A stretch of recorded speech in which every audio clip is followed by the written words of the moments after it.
دجال لفظ کا اگر لفظی میننگ نکالیں گے تو اس کا مطلب ہوگا دھوکہ دینے والا۔ اب روایتوں میں ایک تو لفظ دجال اور مسیح الدجال لفظ استعمال ہوا ہے۔ اس کا مطلب یہ ہوا کہ ایک ایسا شخص جو خود کہے گا کہ مسیحا ہوں، میں مسیح ہوں، لیکن وہ جھوٹا ہوگا۔ تو اس قسم کی روایتیں موجود ہیں۔ ہم اس چینل پہ جہاں پہ میں کوشش کرتا ہوں جو من گھڑت کہانیاں ہیں ان کو سائیڈ میں رکھتے ہوئے ہمیں قرآن کیا بتاتا ہے میں اس پہ روشنی ڈالتا ہوں۔ کوشش یہی ہوتی ہے کہ ایسی کہانیاں جو صرف جیسے میں ہمیشہ کہتا ہوں کہ دادی نانی کی کہانیاں جن کو سن کے دماغ سن ہو گیا ہے، ان کہانیوں سے ہمیں ہٹنا چاہیے۔ بالکل اسی طرح روایتوں میں بالکل موجود ہے دجال اور مسیح الدجال کا بھی لفظ موجود ہے، لیکن جس طریقے کی کہانیاں معاشرے میں عام چل رہی ہیں کہ دجال اس قسم کا ہوگا، دجال پھر ایسے آئے گا، ایک فرد کا نام ہے جو ایک آنکھ سے نہیں دیکھے گا اور المسیح سے لڑے گا، آخری ٹائم پہ آئے گا، یہ بہت ساری ایسی کہانیاں ہیں۔ یہ ایک ایسا ٹاپک ہے جس پہ ہر کوئی اپنا یوٹیوب میں جو کلپ ہے وہ ریکارڈ کروا رہا ہے، کیونکہ یہ بڑا ایک یہ اور دوسرا جو عیسیٰ علیہ السلام کے آنے ظہور اور پھر اس کے عیسیٰ علیہ السلام واپس آئیں گے اور امام مہدی کا ظہور ہوگا۔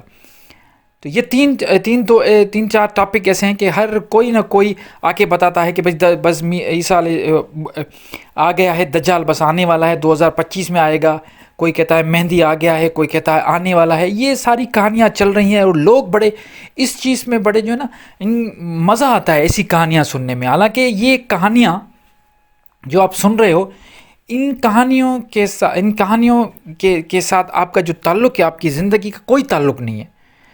اگر دجال واقع آئے گا تو پھر بھی آپ کا اگر ایمان پکا ہے، پختہ ہے، تو آپ کو کچھ نہیں کرے گا، اور اگر نہیں آئے گا تو اس چیز کا کوئی فائدہ ہی نہیں ہے۔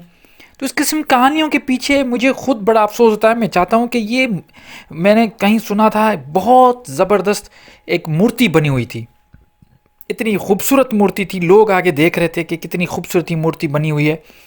تو اس کا جو مصور تھا وہ سائیڈ میں کھڑا ہوا تھا، تو اس سے جا کے کسی نے پوچھا اتنی خوبصورت مورتی تم نے کیسے بنائی، تم تو بہت زبردست مصور ہو۔ اس نے کہا مجھے نہیں پتا، میں نے اس مورتی سے، اس پتھر سے جو فالتو چیزیں تھیں وہ میں نکالتا گیا اور جو مجھے سمجھ میں آیا کہ یہ چیز یہاں پہ رہنی چاہیے وہ رہ گئی اور وہ بڑی شاندار اور خوبصورت مورتی بن گئی۔ تو بالکل اسی طرح اسلام میں اس میں بھی اسی چیز کا ضرورت ہے، جو فضول چیزیں نکالتے جائیں۔ اگر آپ چاہتے ہو کہ خوبصورت چیز آپ کے سامنے ہو، ایک دین پورا آپ کے سامنے ہو، تو ان چیزوں کو آپ کو تراش کے نکالنا پڑے گا۔ میں اپنی یہ کوشش کر رہا ہوں اپنے طور پہ، قرآن میں جو چیزیں ہیں وہ میں کوشش کر رہا ہوں، بتا رہا ہوں، لوگوں کو سمجھا رہا ہوں، اور ساتھ جو واضح جو ایڈیشنل باتیں ہیں، جو کہانیاں ہیں، جو لوگ، اور یہ زیادہ تر کہانیاں میں آپ کو بتاؤں، اگر آپ کے پاس ٹائم ہو تو آپ بائبل جا کے پڑھیں۔ آپ یہ ان چیزوں میں، بائبل میں پرانا عہد نامہ، نیا عہد نامہ، ان سب چیزوں میں آپ کو بہت زیادہ یہ چیزیں ملیں گی۔ پوری کہانیوں سے بھرا پڑا ہے، اور ہمارے یہ سمجھے ہمارے جو علماء ہیں حضرات، وہ زیادہ تر ہمیں بائبل کی کہانی بتاتے ہیں۔ میں کوئی مثال نہیں دوں گا، آپ خود جا کے دیکھیں، کسی سے پوچھے جا کے، میں کیوں بتاؤں کہ کون سی کہانیاں ہیں۔ بہت ساری ایسی کہانیاں ہیں جو آپ کو بتائی گئی ہیں، وہ ایکچولی بائبل سے لی گئی ہیں۔ تو یہ دجال، امام مہدی، یہ ساری چیزیں قرآن میں ہے ہی نہیں، کوئی اس کا ذکر نہیں ہے، اور کوئی اس کا یہ سمجھیں کہ اگر آئے گا، اگر آپ کو کچھ ضعیف روایتوں میں ملتا بھی ہے تو پھر بھی آپ اس کے پیچھے کیوں پڑے ہیں؟ دجال کا مطلب ایک دھوکہ ہے، کوئی دھوکہ دینے والا۔ تو کچھ علماء تو ایسے ہیں جو کہتے ہیں کہ ہر دور میں دجال آتا ہے، ہر دور میں آپ کو جھوٹے لوگ ملیں گے، جھوٹے دعویٰ کریں گے کہ میں نبوت کا دعویٰ کریں گے، یہ سارے دجال کی قسم ہیں۔ تو آپ یہ سمجھیں کہ دجال جو ہے نا وہ آپ کو ہر دور میں ملے گا۔ آپ کے سامنے جو بھی دھوکے باز ہو، جو آپ کو لگتا ہے کہ یہ دھوکہ دے رہا ہے اور خود کو پریٹینڈ کر رہا ہے کہ میں بہت اچھا آدمی ہوں اور برائیوں سے بڑا پاک ہوں، وہ بھی دجال ہے ایکچولی، اگر اس کے اندر وہ برائیاں موجود ہیں۔